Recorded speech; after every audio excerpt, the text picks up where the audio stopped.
conversation with the CCP, I have been monitoring firsthand the progress of this administration and Democratic policies in countering everything from illegal Chinese manufacturing policies, which severely hurt American industries, to tracing the fentanyl crisis back to its roots in China.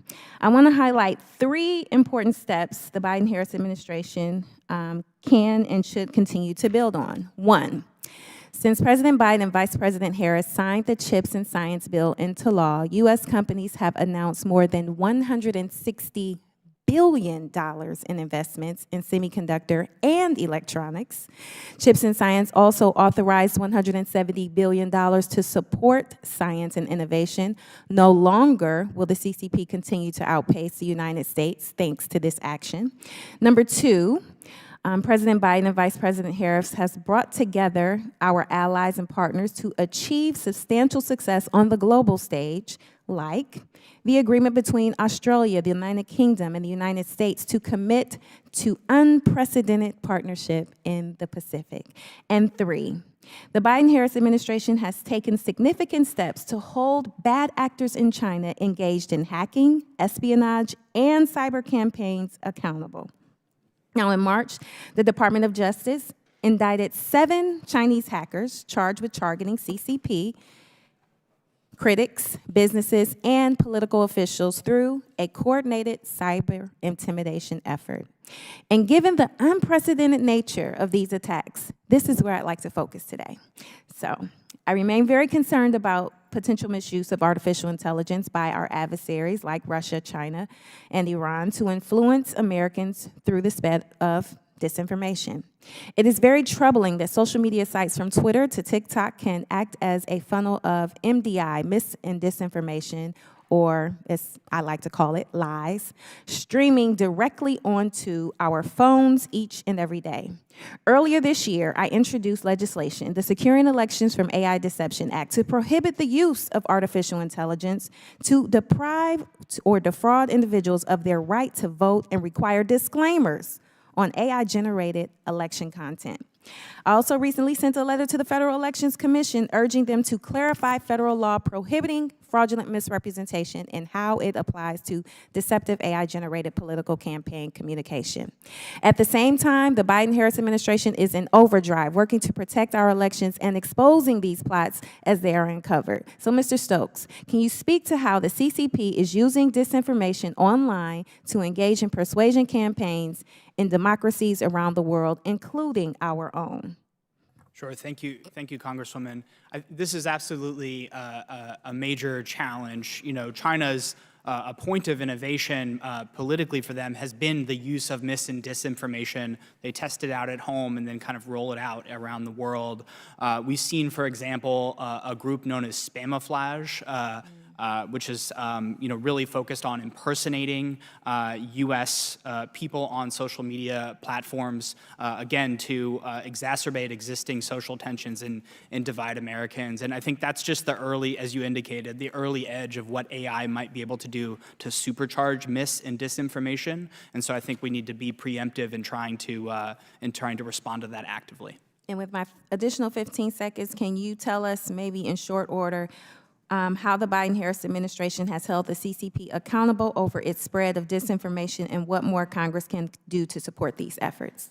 Yeah, I think calling it out as it is, taking down, as you said, cyber networks that are based in China that are doing espionage and disinformation, I think those are 2 key pieces of the puzzle.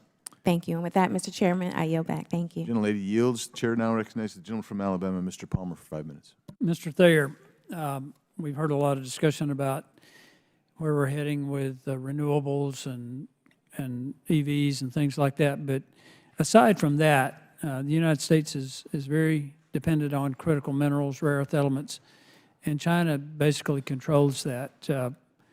They control 70% of the cobalt mining, 80% of the processing, and to my knowledge, there's not a single major rare earth element refinery in the Western Hemisphere.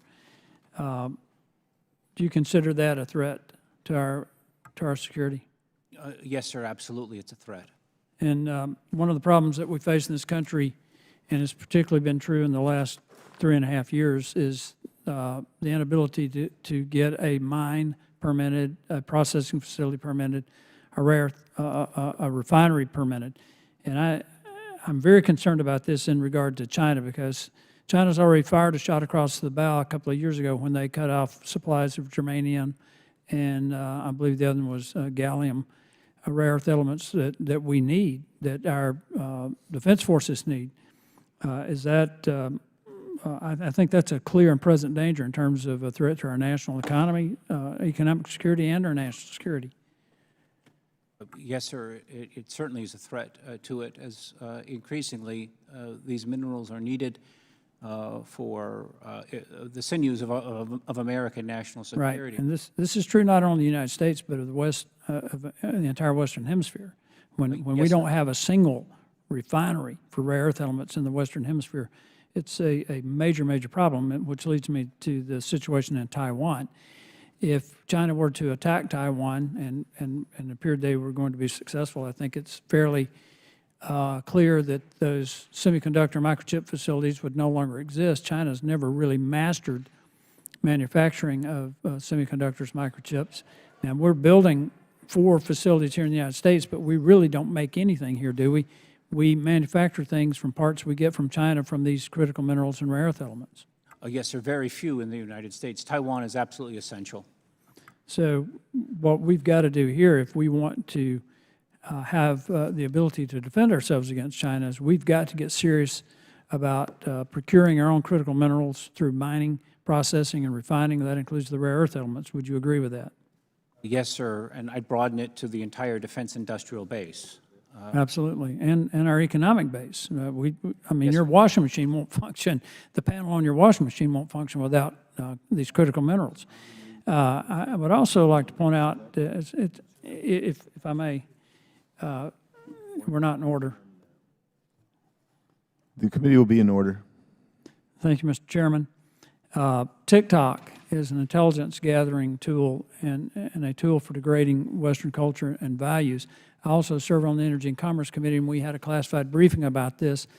And we voted in this Congress to ban TikTok, which the Biden administration has delayed that until January to give ByteDance, the parent company, an opportunity to divest TikTok. Would you agree that TikTok is a threat to us as an intelligence tool of China? It absolutely is. Does it degrade our culture and our values? Yes, sir. All right. I also want to address the issue of what China's doing in sub-Saharan Africa and in South and Central America. They're basically turning these countries into vassal states through debt diplomacy. There's probably 8 or 9 countries that are on the verge of default as a result of this. And they're basically using these countries to provide food and mineral resources. They're pillaging, in my opinion, these countries, but at the same time, they're advancing their ability to project power through infrastructure construction. It's my understanding, and Mr. Atkins and Mr. Sella, you can address this if you have knowledge of this, but it's my understanding that Xi Jinping will be in Peru in November cutting the ribbon on a major seaport that will compete with our West Coast seaports, but will handle any naval military vessel that China puts in the water. Is that correct? Do you know? I can speak to my knowledge of time of service in the Indo-Pacific, and it spans the Indo-Pacific, sir. There's a book called China's The 100-Year Marathon by Michael Pillsbury, one of the top analysts at the CIA on China, that I commend. Everyone should read this book. But China's agenda is, by 2049, is to establish itself as the dominant power in the world. And I think the American people and the people in the West need to be aware of this. They need to wake up and they need to engage. I yield back. Gentleman yields back. Chair now recognizes the gentlelady from Pennsylvania, Ms. Lee. Thank you, Mr. Chair. Our national security deserves to be taken seriously. It deserves actual oversight. This hearing today and all the others before, since we're on part 3 now, are not serious. My Republican colleagues are so hell-bent on making a boogeyman that they're deliberately ignoring actual problems we can address, and in the process, actually undermining our national security. And while our national security must be a priority, it must also be balanced in a way that is not bigoted, xenophobic, or racist. Only focusing on China and the CCP not only leaves us vulnerable to attacks from elsewhere, but it also poses a risk to the personal safety, civil rights, and civil liberties of Chinese Americans and Chinese immigrants living in the U.S. We saw this with the Trump administration's China initiative. They said this was meant to protect labs and businesses from espionage. Instead, it was used as a tool of discrimination. Nearly 90% of the more than 150 cases brought by the FBI under the initiative were against ethnically Chinese people, and many of the cases were the result of simple administrative errors and no obvious connection to national security or the theft of intellectual property or trade secrets. So, Mr. Stokes, how did this initiative affect Chinese American scientists, and did this impact our research landscape? Thank you for the question, Congresswoman. I think overall the initiative was I think the Justice Department has said that it fostered an environment of at least apparent bias, right, and had a bit of a chilling factor over the scientific community. So while on the one hand it is certainly right that China is seeking to steal our technological and scientific secrets, I think is right to refocus the initiative on the actual networks at play rather than kind of casting aspersions over a broad group of people. Thank you. It's giving major HUAC fillings right now. This was just McCarthyism in a new form. Under the initiative, scientists falsely accused of having ties to the CCP had their lives upended and their careers compromised. But Republicans want to bring back the China initiative. In fact, House Republicans recently passed a bill that would do just that, though under a slightly different name, the CCP initiative. Mr. Stokes, with changing the name of the China initiative to the CCP initiative without any concrete changes to its implementation, make it more effective at uncovering efforts to steal U.S. intellectual property?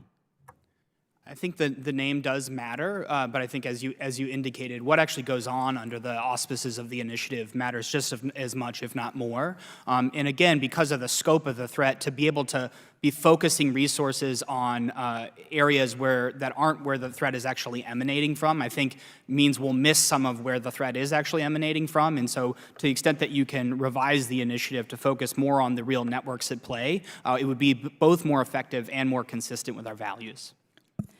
So the assumption that a person is more likely to be a CCP spy because they're Chinese or because someone might think they look Chinese is incredibly harmful, and we've seen it happen in this very committee. In January 2023, Chairman Comer appeared to repeatedly accuse Kathy Chung, a U.S. citizen born in South Korea, very much not China, who previously served as an aide to then Vice President Biden, of being a CCP spy. We've also seen how the rhetoric around China, particularly from Republicans, has led to increased discrimination against Chinese Americans and Chinese immigrants in the United States. Just look back at what was being said during COVID. Trump frequently referred to COVID-19 as, quote, the China virus, the Chinese virus, and Kung flu. He's kept this going using this phrase at the RNC just this past July and just last week at a town hall in Michigan. This language led to a dramatic increase in anti-Asian hate between 2019 and 2021, and 1 in 3 members of the AAPI community experienced racial abuse in 2023. Mr. Stokes, can you explain how this kind of language can contribute to an increase in hate incidents and racial abuse against Chinese and other Asian Americans?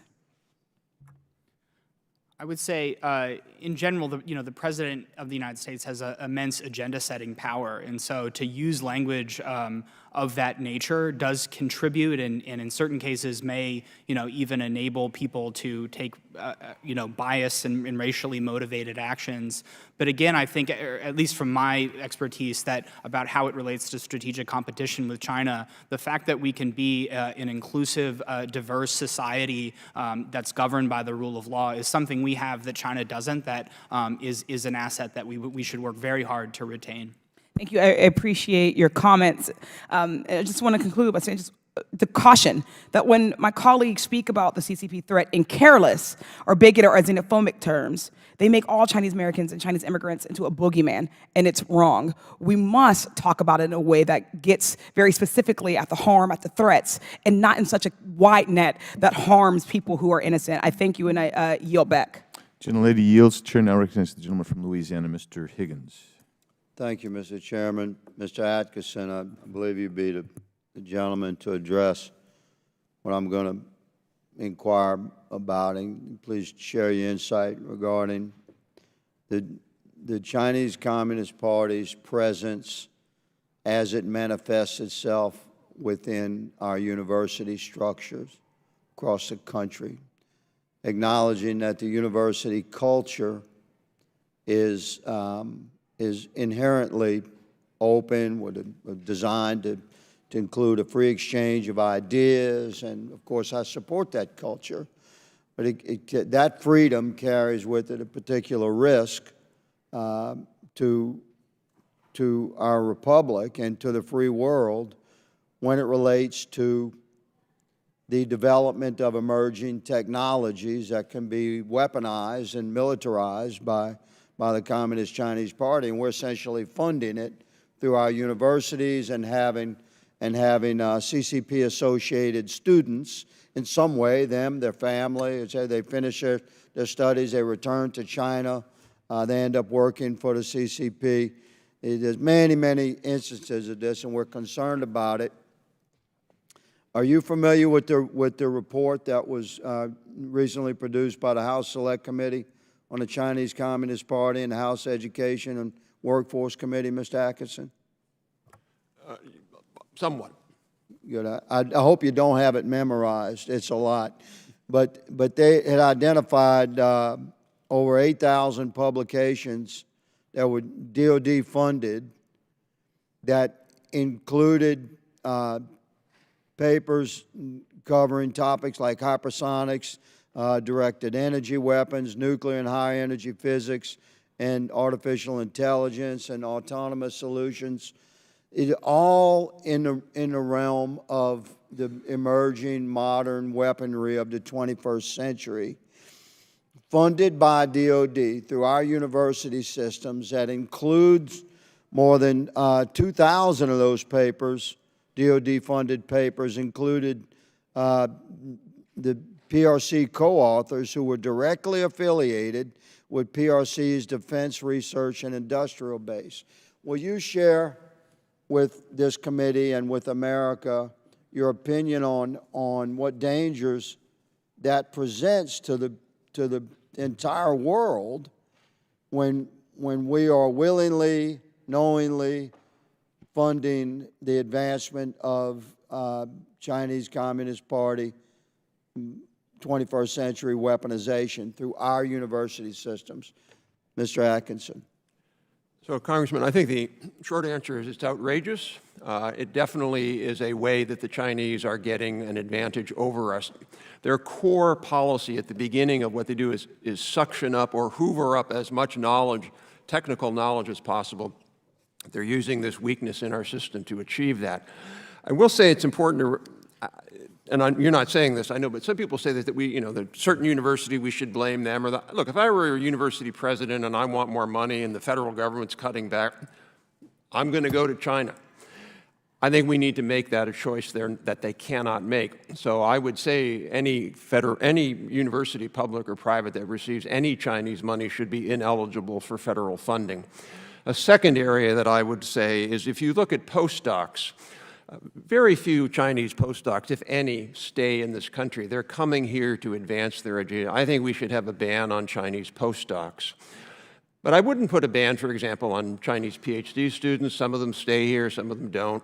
But clearly, there's no way we should allow any Chinese company or institution to fund our research at universities. May I ask you, sir, on this topic, do you think it would be beneficial for Congress to discuss imposing requirements on universities that are research and development laboratory universities that require basic level of security within those laboratories?